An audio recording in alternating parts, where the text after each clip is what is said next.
Thank you for tuning into the Buyer's Guide podcast, where we talk all things property and finance. My name is Peter Mastriani, the founder of the Buyer's Guide, and today's cast is part three and our final part of the series, which has been focused on the overarching strategies involved in property investment, being passive, active, and alternative or emerging investment options. Following on from active investment strategies, which we discussed last week, the focus will now shift to alternative and emerging investment options. So, let's get to it.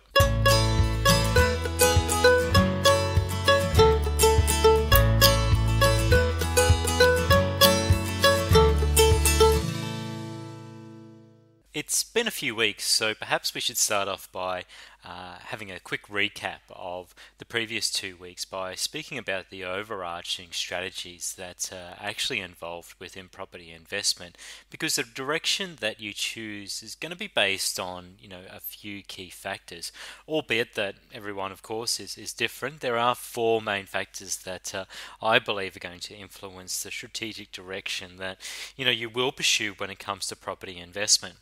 These four being your risk profile, two being the market factors, three being the timelines that are available for you, and lastly, whether or not you want to pursue growth or income as an investment preference. Now, you may have a solid existing plan, but working through these factors and deciphering through the facts, may well result in making some necessary adjustments. Remember, strategy selection is not a set and forget type of scenario. You should be continually reviewing it and really take into account market directions and swings, along with changes obviously to your own personal situation, which could impact on the previously intended direction or agenda that you may have. Now, as we've discussed over the previous weeks, if you do want to pursue a more aggressive strategy, you may need to consider an active property investment focus, which would lean more towards shorter time frames and be more development focused in terms of the activity that you're undertaking.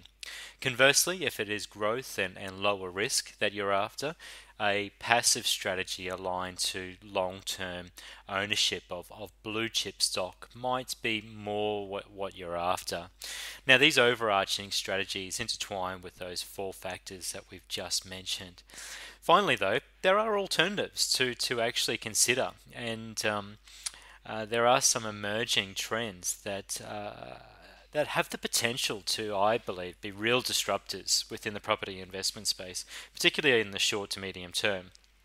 So now, last week we discussed joint venturing, and we discussed some of the context of doing no money down deals. It's an area that is increasingly in vogue because, who doesn't want to do these type of deals? Putting no money down, you beauty. Invariably, though, you will end up putting some sort of money into the deal. There's no such thing as a free lunch, is there? However, the aim of the situation is to use other people's money to do these deals. Now, if you're not bringing in money, you will need to bring something to the table. Otherwise, why would someone want to join in a partnership with you? So, you may have some specific technical skills that could help advance the project, or you may attract the future buyers of the property to provide the necessary startup capital. Overall, the strategy involved is relatively, high level from a risk perspective due to the shorter timelines and the reliance on other partners as well, or finding distressed vendors with limited options as well. Now, depending on your risk profile and the skills that you have, there are a couple of methods to pursue if you do want to do deals with little or no money down. Now, there's three main types of deals that you could do within this arrangement. The first of which would be to buy a property off the plan before completion, hoping for the value to increase by the time it's completed, and then borrow against the new value to fund the deposit. Now, this strategy will only work when purchasing off the plan property at at a really great price, and it has to be a great price in a growing market. The development will also need a long lead time for the magic of capital growth to take effect. A tricky strategy, particularly when operating in markets like Brisbane or Melbourne, where there's a lot of indication that there is the potential for an oversupply of stock. However, the second aspect that you could perhaps look at is doing a joint venture where a partner can sponsor the upfront costs. In this arrangement, the partners can be equity or finance partners. Equity partners usually pay the deposit and the buying costs, and the finance partner obtains the loan and then proceeds the split. And lastly, would be an option of seeking out a vendor to agree on an option agreement. Now, in this arrangement, you have the option, not the obligation, to buy the property. You would find a way to manufacture value and then on sell to a new party for a profit. Now, a small payment would be made to the vendor in this scenario, which would be kept by them if the option wasn't actually exercised. Now, realistically, there will be few vendors who would agree to this, unless, of course, they were in trouble or had trouble actually selling the property. It's a pretty risky strategy, and one in which your time and the vendors, I believe, could perhaps be better spent elsewhere. But look, it's certainly possible to do so. These deals are done, but you know, it's more common for experienced operators with established networks that can handle the higher risk and manage the variables and timelines involved.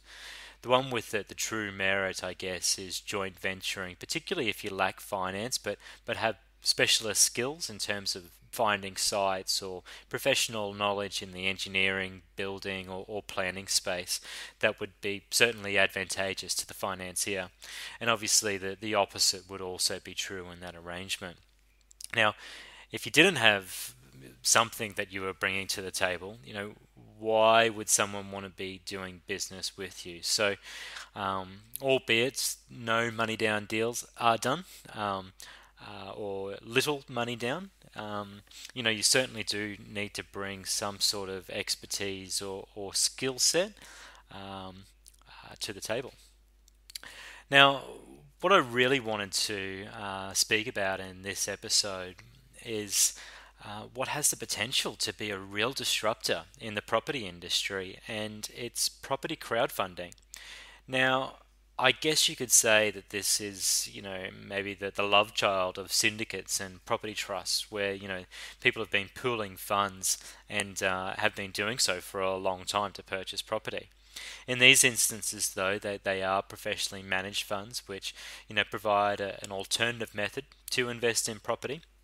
Um, Again, in these scenarios, units are bought in property portfolios, which are subsequently managed by the investment manager.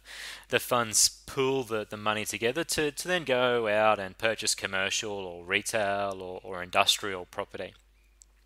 So the sum of the parts is in effect greater than the whole in this scenario. So the power of the group can, I guess, gain exposure to these assets, which may previously be out of reach to them, particularly those on a pretty significantly larger scale. Now, syndicates have copped some bad press for non-performance, particularly through the GFC. Their poor performance has probably been more so linked to poor investment managers as opposed to the funds themselves, which I guess has to highlight the importance of doing due diligence not only on the fund but also on those managing it as well. And the success of funds really does depend on the investment managers. They are responsible for due diligence and the picks of the fund. After that, they manage the maintenance, the administration, the income collection, and obviously the distribution thereafter. Now, crowdfunding is very exciting. It's the new emerging kid on the block, and it really has the potential to make a transformational change to the way in which we all invest in property domestically. Crowdfunding from a property perspective in the UK and the US has really taken off. Crowdfunding, though, in Australia, the big question is it legal? Well, the federal government has unveiled new legislation. I say new legislation, this was at the back end of 2015, which looked at raising equity from investors in crowdfunding scenario. After months of discussion and numerous submissions, the Australian federal government did reveal new crowdfunding laws allowing eligible public companies with gross assets or revenue less than 5 million to raise up to 5 million in equity from general investors. Now, with this new legislation, here's what you need to know: that the legislation is limited to public companies only with gross assets or revenue less than 5 mil. Also, unlisted public companies are limited to raising $5 million a year from crowdsourced funds. Retail investors are limited to $10,000 investments for each startup for a 12-month period. And the minister has also the power to exempt a platform provider from the requirement of holding an Australian market license to operate within a financial market. Why the emerging crowdfunding industry is perhaps a little bit miffed regarding these changes, or perhaps a better way in saying is it wasn't quite what they hoped for. Although it's a positive step forward in the domestic market, it is discouraging for the majority of the intended users of the legislation because they're excluded, particularly existing startups. The Australian government has essentially just placed more administration and compliance costs into the process, and the legislation failed to address real estate crowdfunding specifically and other forms of lending such as debt crowdfunding as well. Now, in saying all this, the legislation is a step forward for crowdfunding, but it's still a little bit confusing, and some believe it's still pretty outdated. Um, a lot are hoping that the innovation government under Turnbull's leadership will continue to closely watch this space and see some further change within it. Now, there are probably about half a dozen property crowdfunding platforms that are in operation at the moment. It's an area that I'm watching very closely myself with some interest. And there's probably 2 dozen others that are in development at this stage as well.